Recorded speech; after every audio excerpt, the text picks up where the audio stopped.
नमस्कार दोस्तों, मैं योगेश पांडे, आयुर्वेदाचार्य, आप लोगों के समक्ष आज मैं एक महत्वपूर्ण विषय को लेकर के आया हुआ हूँ। इस समय बहुत ही अधिक मात्रा में लोग बीमार पड़ रहे हैं और सभी के लगभग जितने भी लोग हैं बीमार, इनमें 90% लोगों की बीमारी का जो कारण है वह है बुखार। कहीं न कहीं वह वायरल फीवर के संक्रमण से दूषित हो गए हैं, उनको बुखार इसी कारण से हो रहा है। क्या यह सामान्यतया होता है? क्या इससे बचने का कोई उपाय नहीं है? जी हाँ दोस्तों, इन्हीं मुद्दों पर हम बात करने वाले हैं। आज मैं आपको बताऊंगा कि यह जो वायरल बुखार होता है, इससे आप बच सकते हैं। यह आपको नहीं होगा। यह अधिकतम जो होता है वह मानसून के समय में होता है। बदलते मौसम के दुष्प्रभाव के कारण यह होता है। आप लोगों को इससे बचने के लिए कुछ सावधानियां और एक अचूक नुस्खा मैं आज बताऊंगा। इस नुस्खे का प्रयोग करके आप बच सकते हैं इस बुखार के होने वाले दुष्परिणामों से। आप बच सकते हैं इस बीमारी पे होने वाले तमाम प्रकार के खर्चों से। आज मैं आपको सावधानियों के साथ साथ में किस तरीके से आप इस बुखार से आसानी से बच सकते हैं, यह आपको विस्तृत रूप से मैं बताऊंगा। दोस्तों, यदि आप लोग हमारे चैनल पर नए हैं तो कृपया इसको सब्सक्राइब कर लें। इसी प्रकार की महत्वपूर्ण अन्य जानकारियों के लिए बेल आइकन को भी ऑन कर दें, ताकि हम जब भी आपके लिए कोई वीडियो लेकर के आएँ आपको सबसे पहले सूचना मिलती रहे। आइए बात करते हैं इस विषय को लेकर के।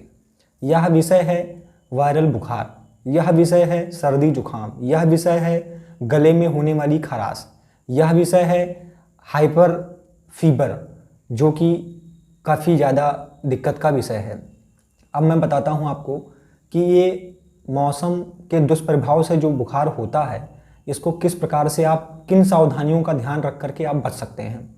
आपको सामान्यतः करना क्या है कि जो आपकी दिनचर्या है उसमें कुछ बदलाव करना है। मानसून आने पर समय के बदलाव के दौरान आपको क्या करना है, जिस समय मौसम का बदलाव हो रहा हो उस समय आपको अपनी दिनचर्या में कुछ चीज़ों को शामिल करना है। जैसा कि मैं बताता हूँ आपको करना क्या है कि आप गर्मियों से जब सर्दियों की तरफ हम बढ़ते हैं, गर्मियों का मौसम जब जा रहा होता है और सर्दियों का मौसम आ रहा होता है, उस समय होता क्या है कि हम गर्मियों के मौसम के अनुकूल रहते हैं और उसी का दुष्परिणाम ये हो जाता है कि हमको सर्दियों की तरफ जाने वाली जो बीमारियां होती हैं वह हमको जकड़ लेती हैं। आपको क्या करना है कि जब भी मौसम बदल रहा हो उस समय ध्यान देना है कि जिस भी मौसम की तरफ हम बढ़ रहे हैं उस मौसम के अनुकूल हमको पहले से रहने का प्रयास करना है। जैसे कि आप गर्मियों में पंखे का प्रयोग करते हैं, कूलर का प्रयोग करते हैं, एसी का प्रयोग करते हैं। आपको क्या करना है कि जब आप गर्मियों से सर्दी की तरफ बढ़ रहे हों तो आपको लास्ट के महीने में, अंतिम चरण में, इस गर्मियों के अंतिम चरण में आपको ठंडी के अनुकूल व्यवहार करना है। जैसे कि आप प्रयास करें कि पंखे का कम प्रयोग करें, आप प्रयास करें कि रात को सोते समय किसी चीज़ से अपने शरीर को ढक करके सोएं। आप प्रयास करें कि कूलर इत्यादि का प्रयोग बिल्कुल भी ना करें। यदि आप एसी के माहौल में रहते आए हैं तो उसका प्रयोग कम से कम करें। यह हो गया आपकी दिनचर्या। अब मैं बताता हूं आपको, जैसे कि आप लोग गर्मियों में बिल्कुल ताज़े पानी से कम नहाते हैं, ठंडे पानी से नहाने का प्रयास करते हैं। अभी मैं बताता हूं आपको ताज़ा और ठंडे में क्या फ़र्क है।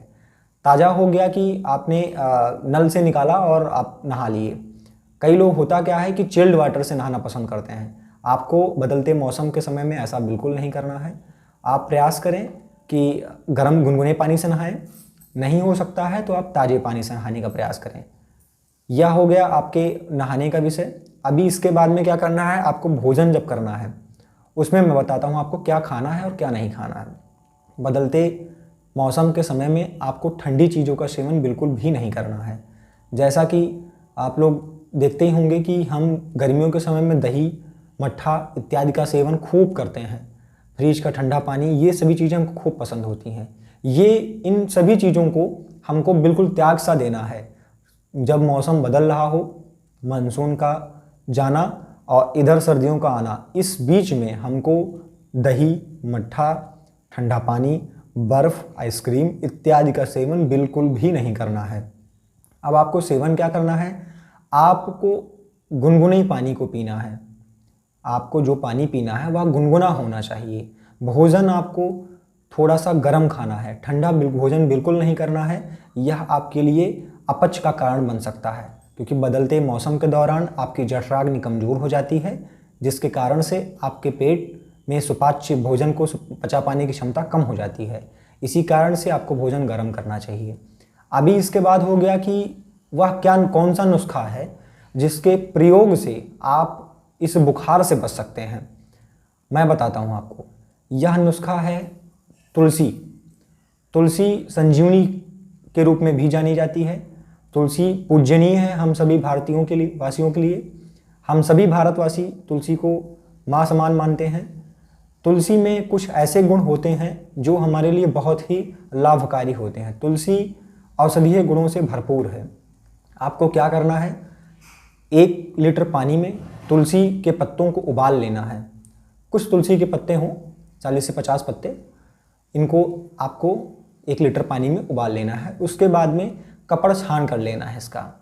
इसमें आपको एक और चीज़ मिलानी है। आप अपने घर में लौंग होती होगी, उसका पाउडर बना लीजिए, या मार्केट में लौंग पाउडर मिलती भी है।